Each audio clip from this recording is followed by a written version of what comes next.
Bueno, como siempre digo, no violar el horario que tenemos pautado. Abrimos este nuevo seminario y hoy nos acompaña Carlos Rodríguez Brown desde Madrid. Como recién, un poco medio en broma, medio en serio decíamos, por suerte, tenemos con Luz, y nos va a hablar sobre Piketty, Miss Reed Austen. Este seminario es del ciclo de Freedom Perspectives que hacemos conjuntamente con el Centro de Free Enterprise de Nicolás Kachanowski, que Nicolás nos acompaña hoy. Bueno, no te quiero sacar más tiempo. Mil gracias por estar hoy aquí. Y el seminario es tuyo, estás en tu casa, como siempre digo. Gracias, Carlos. Muchísimas gracias, Edgardo. Muchas gracias a todos. Siempre es un placer estar en este seminario.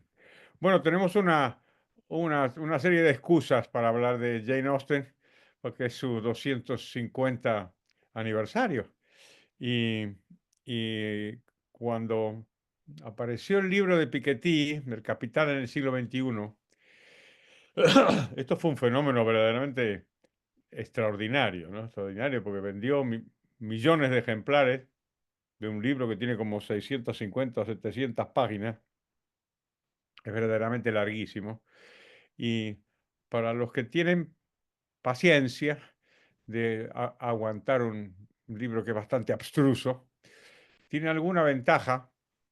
A mí la que más me gustó es que dice que hay que subirle los impuestos a los pobres. Claro, lo que pasa es que para eso hay que llegar como a la página 600, porque antes de eso se pasa todo el libro diciendo que los malos son los ricos y la desigualdad, pero al final, ya reconoce lo que suele pasar con el socialismo y los marxistas y tal, que lo que quieren es castigar a los pobres. Pero en fin, no estamos aquí para eso, sino para otra cosa. Y es que me resultó muy llamativo, y a mucha gente también le resultó llamativo, cómo Piketty utiliza fuentes literarias para para su obra, ¿no? Y en particular a Jane Austen, esta maravillosa escritora inglesa. Y a mí me pareció, mientras iba leyendo el libro, que había alguna cosa rara con respecto a esta referencia que hace Piketty muy a menudo sobre Austen.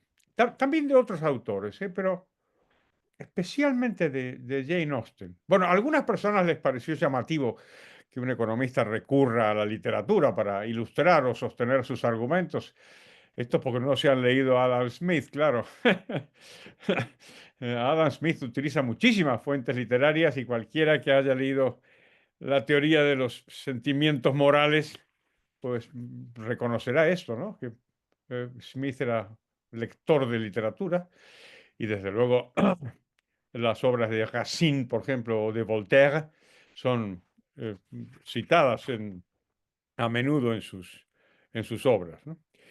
Y lo que me pareció a mí es que lo que hace Piketty es distorsionar el pensamiento de Jane Austen, y entonces de ahí el origen de este ensayo, que intenta comparar a la Jane Austen que cita a Piketty con la Jane Austen de verdad, y sobre todo, y lo veremos más adelante, iluminar la relación de todo esto con la Escuela Escocesa de Filosofía Moral y en particular con Adam Smith. Después de todo, Jane Austen fue contemporánea de los economistas clásicos, ¿no?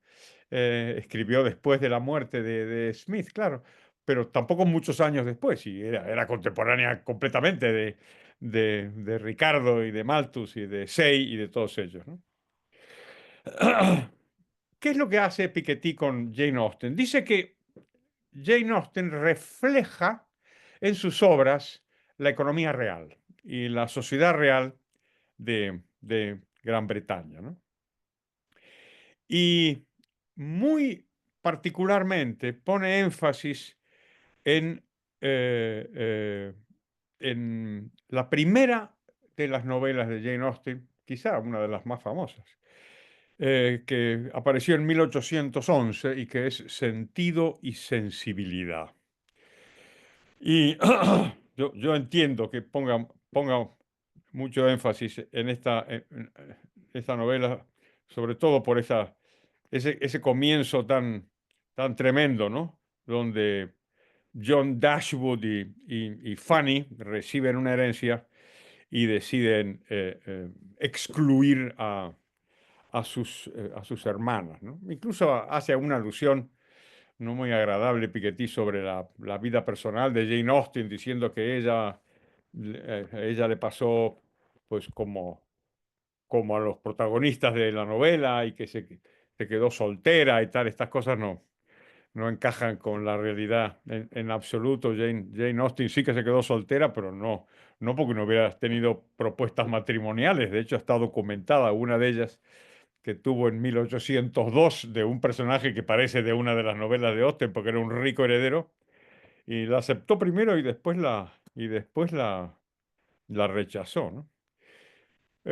Austen, entre sus muchas peculiaridades, fue que tuvo un gran éxito por su trabajo, un gran éxito profesional.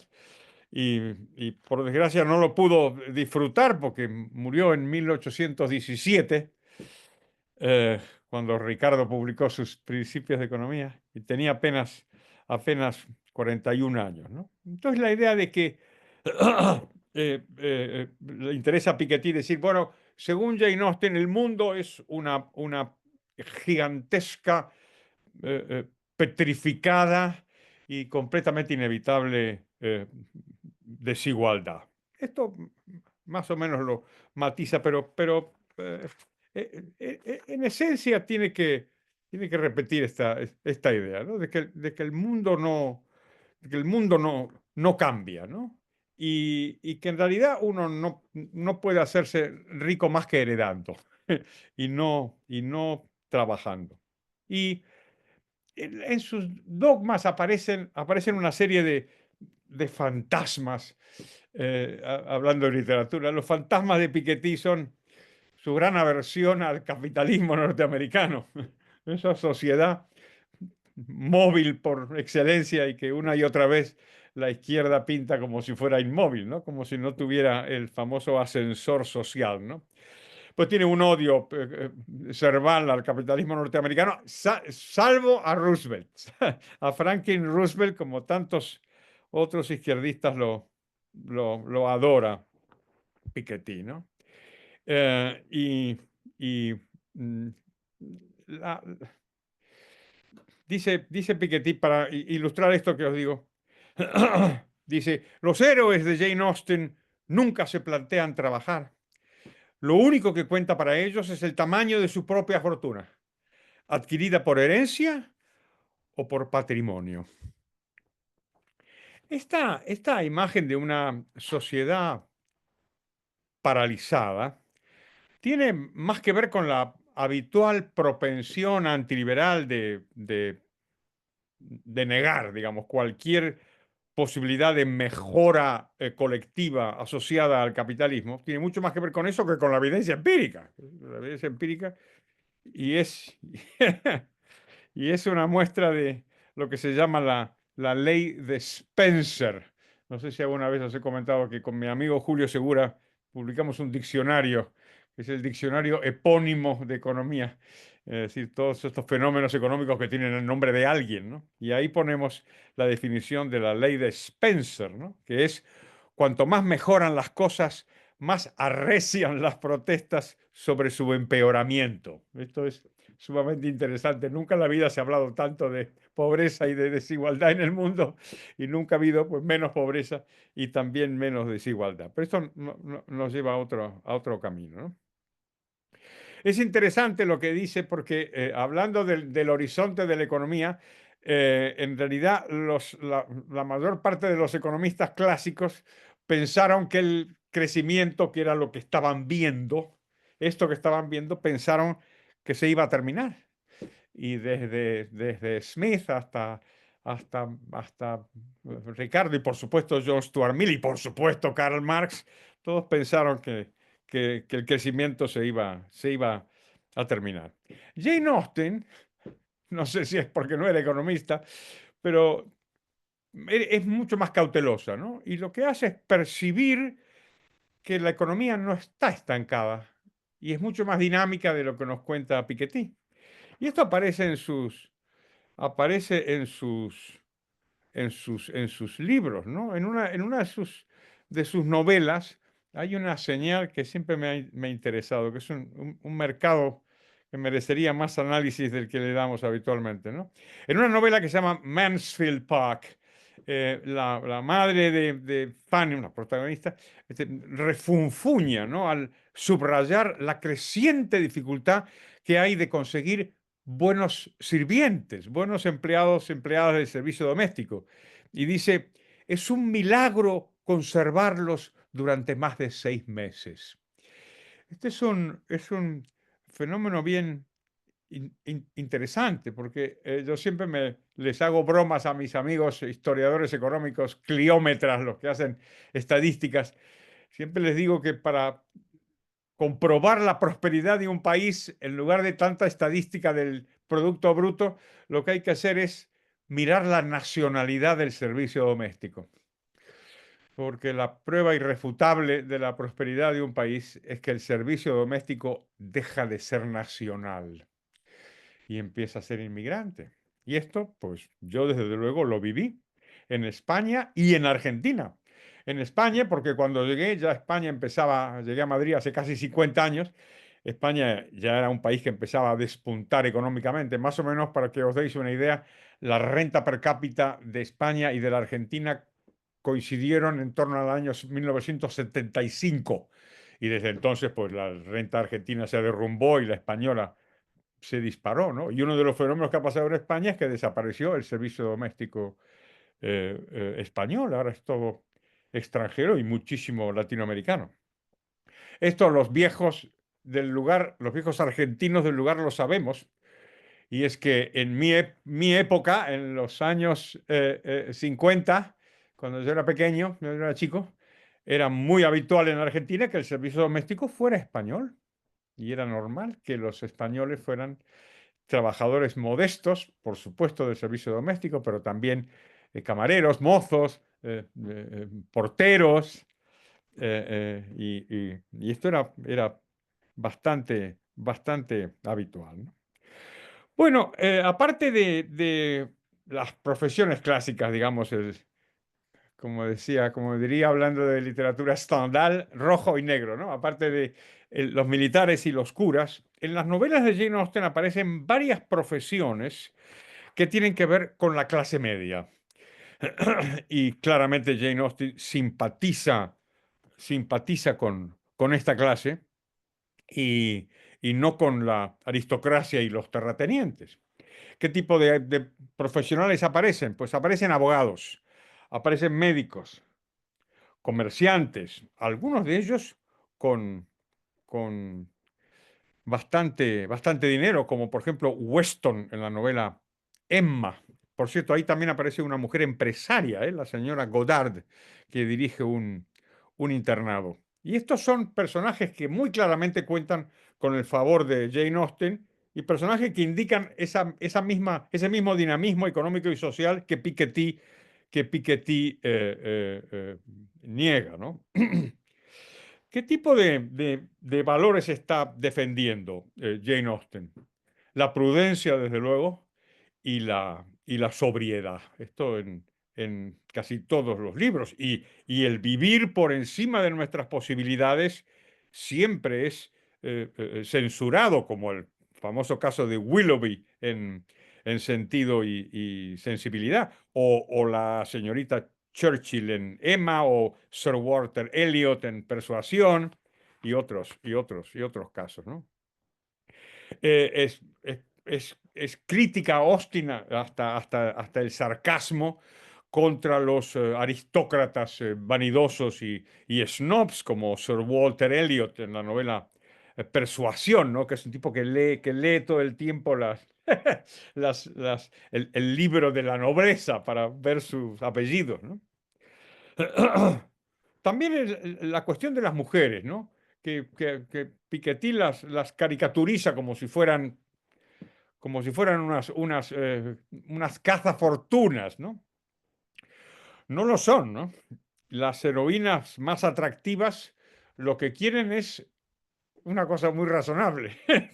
Quieren cariño, quieren amor. Y si quieren casarse por amor. Y de hecho, pues muchas lo logran, aunque aprueben la riqueza, como por otra parte hace todo el mundo, ¿no?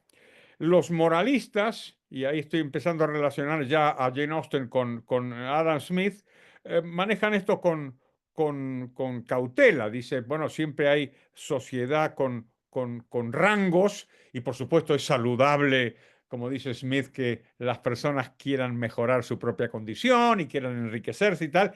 ¿Cuál es el riesgo de esto? Que si se focaliza solo en la riqueza, pues entonces esto es un sentimiento que puede corromper nuestros sentimientos morales, ¿no? Es este progreso el que hace que algunas mujeres, o un grupo creciente, si quieren ustedes, puedan vivir sin trabajar. Pero esto no significaba que la oportunidad bueno, de no trabajar y de beneficiarse de los recursos de los maridos fuera una cosa sencilla, como la Austin, siempre realista, afirma en la primera página de Mansfield Park, ¿no? Cuando dice, ciertamente no hay tantos hombres de gran fortuna como mujeres bonitas que los merezcan, ¿no? La, la, la cuestión del amor y de la riqueza es ponderada por Austin siempre con mucha, con criterio y con seriedad, ¿no? Eh, Hay una ambivalencia con respecto al papel del dinero, pero esto no impide reconocer el fallo moral que significa perder el amor en aras del dinero. Y esto lo explica pues, John Willoughby cuando finalmente abre su corazón a Eleanor en sentido y sensibilidad, porque él sí que es un cazafortuna, el hombre, que quiere vivir bien, gastar mucho y no trabajar, ¿no? Las heroínas de Austin son cualquier cosa menos unas arpías calculadoras. Y cuando algunos de los personajes femeninos lo son, como Fanny Dashwood en Sentido y Sensibilidad o Mrs. Norris en Mansfield Park, el lector percibe muy claramente que son malas personas, muy claramente, ¿no? Eh, las mujeres son, para Austin, criaturas racionales, como se reivindica la propia Elizabeth Bennet en Orgullo y Prejuicio, la señora Croft que le dice a su marido en Persuasión, odio oírte hablar como un caballero refinado, como si las mujeres fuéramos todas damas delicadas en vez de criaturas racionales. Ninguna de nosotras espera pasarse toda la vida entre algodones. Esta palabra racional es utilizada a menudo en las obras de Austen para referirse a las mujeres y apunta a un feminismo ilustrado, ¿no? Opuesta al comportamiento de las mujeres que carecen de independencia y están obsesivamente persiguiendo a posibles maridos, ¿no? Por otra parte, el trabajo es admirado en las novelas de Austen, a veces incluso líricamente, como en Persuasión, ¿no? Que habla de los arados en plena labor, etcétera, ¿no? El punto fundamental no es la desigualdad, al estilo de Piketty, la desigualdad en la acumulación de dinero, sino la forma en que uno lo consigue. Y lo malo de William Elliot no es que le interesara el dinero, como pregunta Mary Crawford en Mansfield Park, ¿no le interesa a usted? ¿No nos interesa a todos? Lo malo, como dice la señora Smith a Anne en la novela Persuasión, hablando de William, es que el dinero era todo lo que él deseaba. Ahí tenemos que no hay equilibrio. Era un hombre que no amaba a su mujer, a su primera mujer, era muy cruel con ella, esto queda muy claramente condenado, y el dinero realmente era todo lo que deseaba, ¿no? En otros casos, es perfectamente posible para Jane Austen armonizar eh, eh, la riqueza con la virtud, ¿no?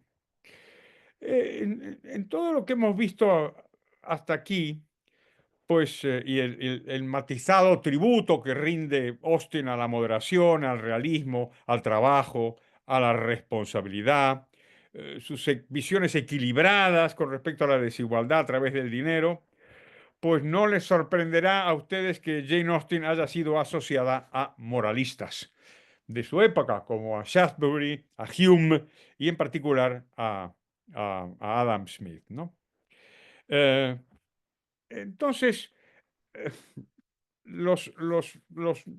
me parece que la clave aquí es tener en cuenta que los matices y los grados están muy presentes, tanto en la novelista como en el economista y- y pensador Adam Smith. ¿Por qué? Porque lo que está claro es que ambos reconocen la fuerza del propio interés, ¿no? Eso que dice Smith está con nosotros desde la cuna y permanece con nosotros hasta la tumba, ¿no? El propio interés, por tanto, es una fuerza universal, pero puede ser excesivo. Y de ahí, otra cosa importante de Austin, que la hermana con Adam Smith, es la importancia del autocontrol. Esta idea del self-control es fundamental para Austin y emplea esta palabra prácticamente en todas sus novelas. Y también la palabra propriety. La palabra propriety como propiedad o corrección. Dejarme que haga aquí una nota al pie. Cuando traduje la teoría de los sentimientos morales, tuve dos problemas principales para traducir del inglés al español. No el Smith escribía divinamente, o sea que es un placer traducirlo, ¿no? No como Ricardo, que escribía fatal, a quien también lo traduje. Pero tuve dos problemas. Uno, la palabra sympathy. ¿Cómo traducir sympathy? Porque evidentemente, si hay que escribir el libro ahora, se refiere Smith a la empatía, ¿no? Más que a la simpatía. Pero en fin, como se entiende tanto, pues al final decidí dejar simpatía como sympathy, ¿no?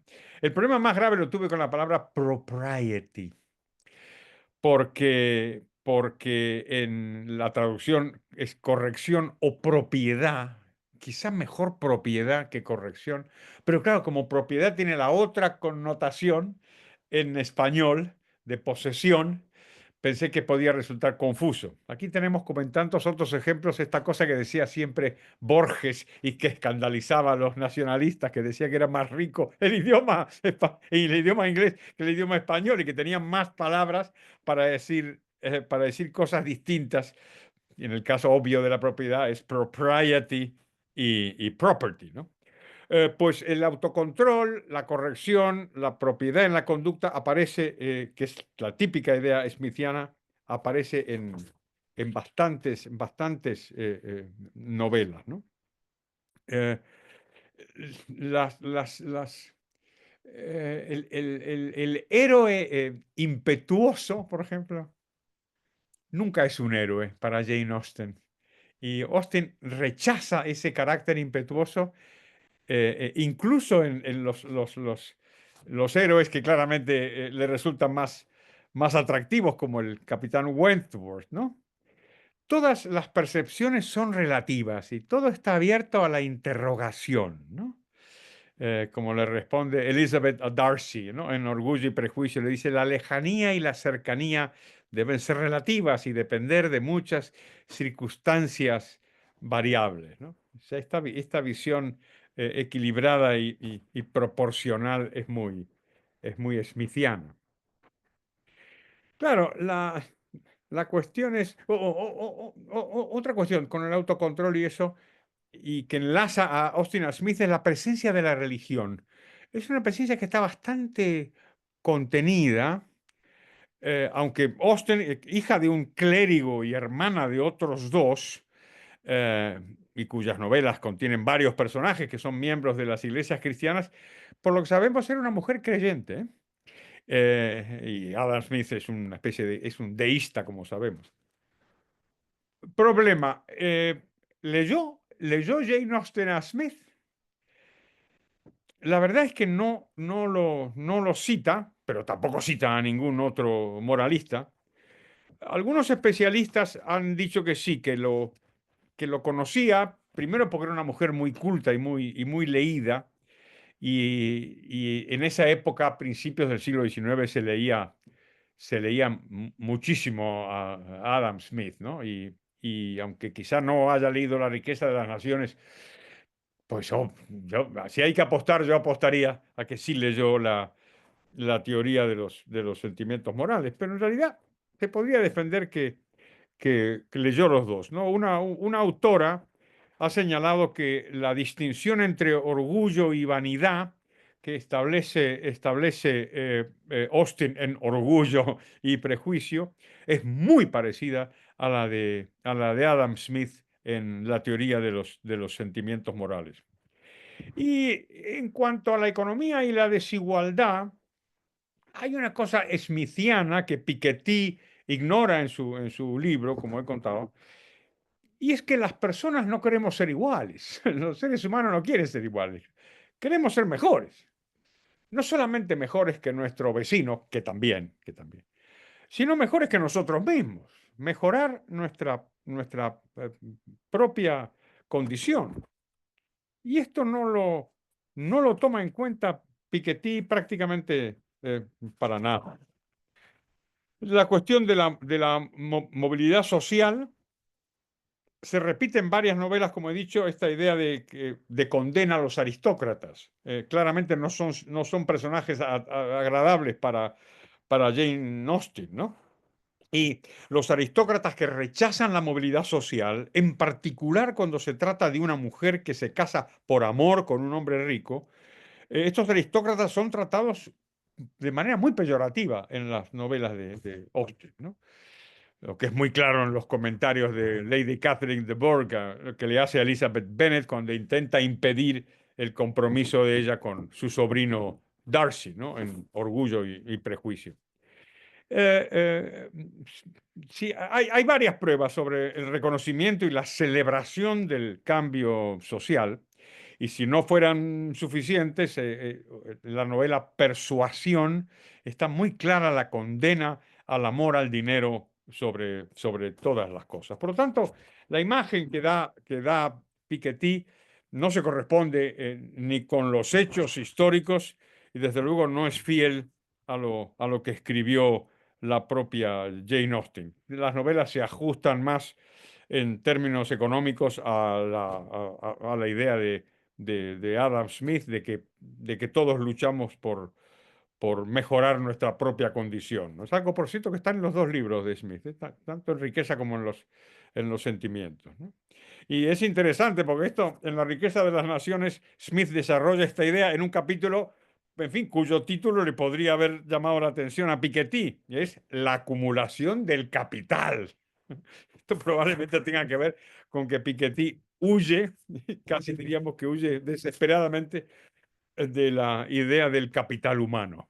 No lo considera capital. Si lo considerara, pues habría tenido una teoría muy diferente. Bueno, pues vamos terminando.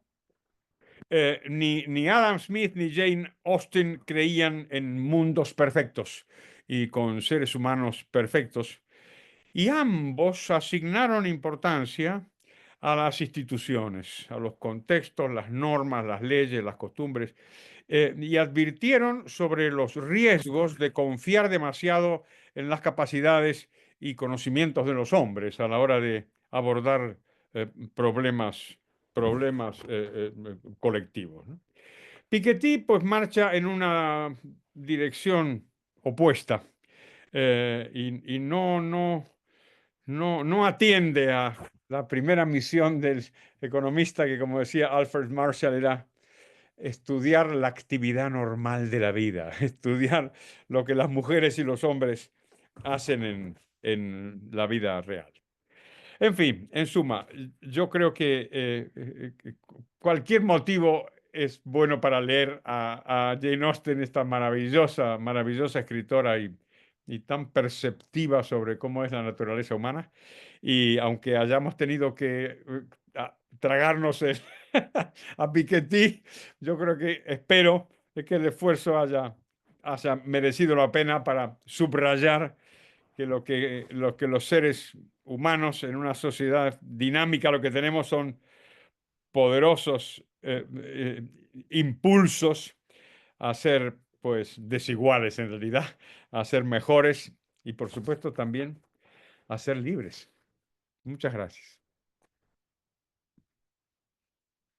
Muchísimas gracias, profesor, por la exposición, interesantísimo análisis. Tenemos, creo, alguna pregunta. Los invitamos, obviamente, a poder volcar sus consultas para el profesor, sus dudas, cualquier comentario en la sección de preguntas y respuestas aquí abajo del panel.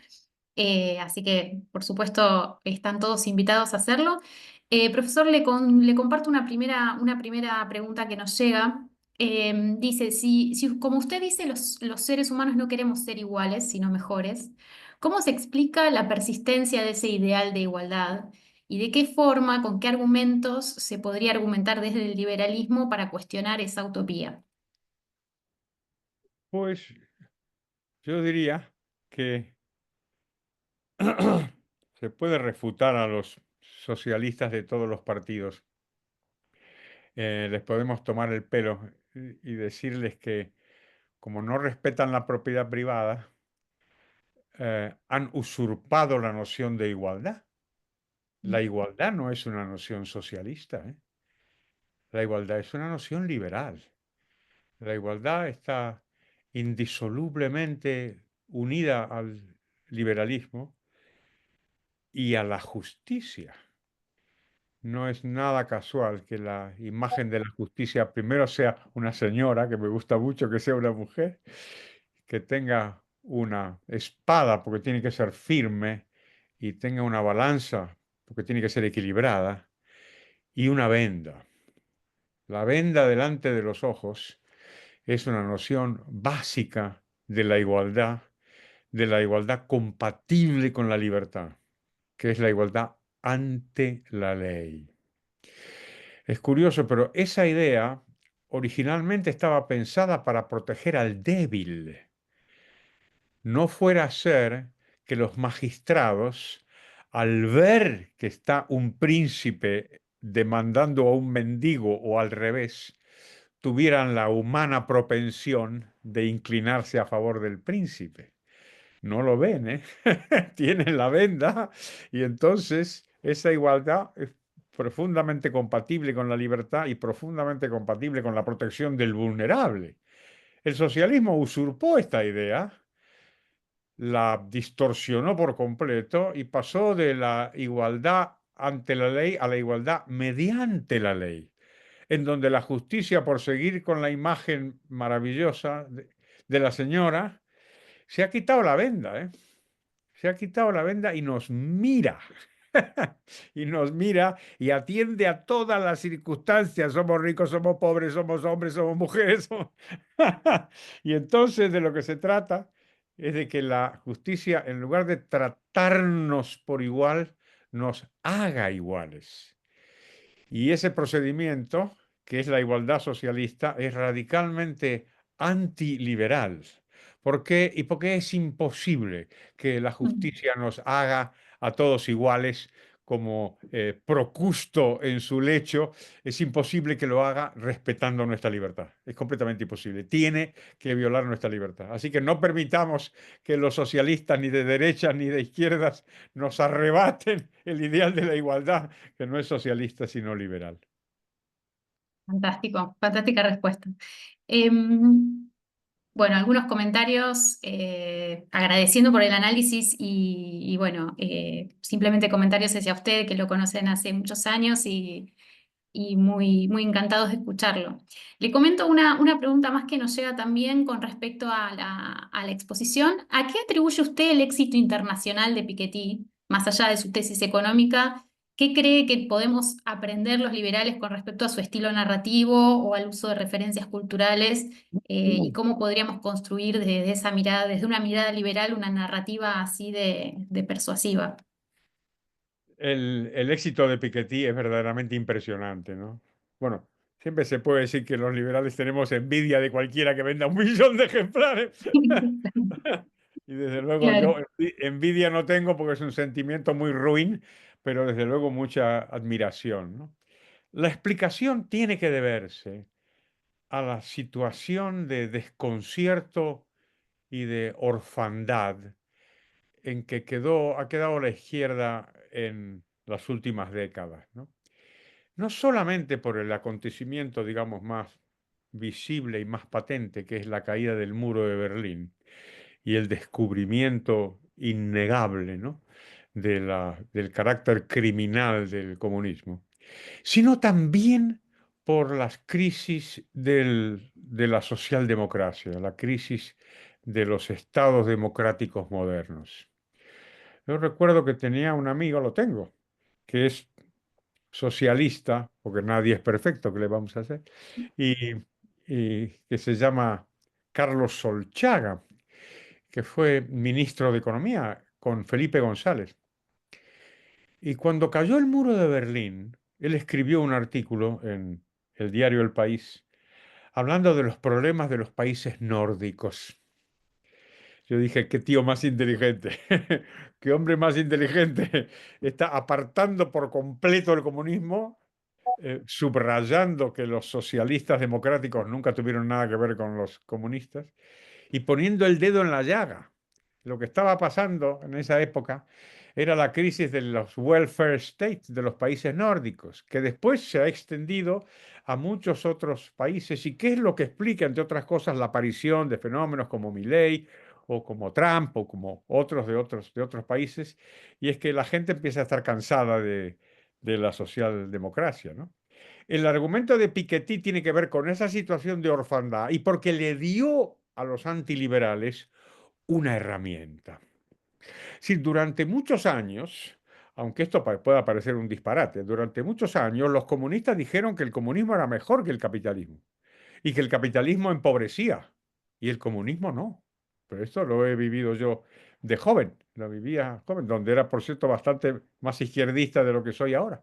Pero recuerdo muy bien cuando se hablaba de que sí, que la Unión Soviética pues funcionaba bien y leíamos en el libro de Samuelson que el comunismo podía superar perfectamente al capitalismo. Samuelson, ¿eh? No Lenin, ¿eh? Samuelson, en el famoso manual de introducción a la economía que se leía en todo el mundo, el que el comunismo podía funcionar y se hablaba de China con admiración y se hablaba de Cuba con admiración. Esto se acabó.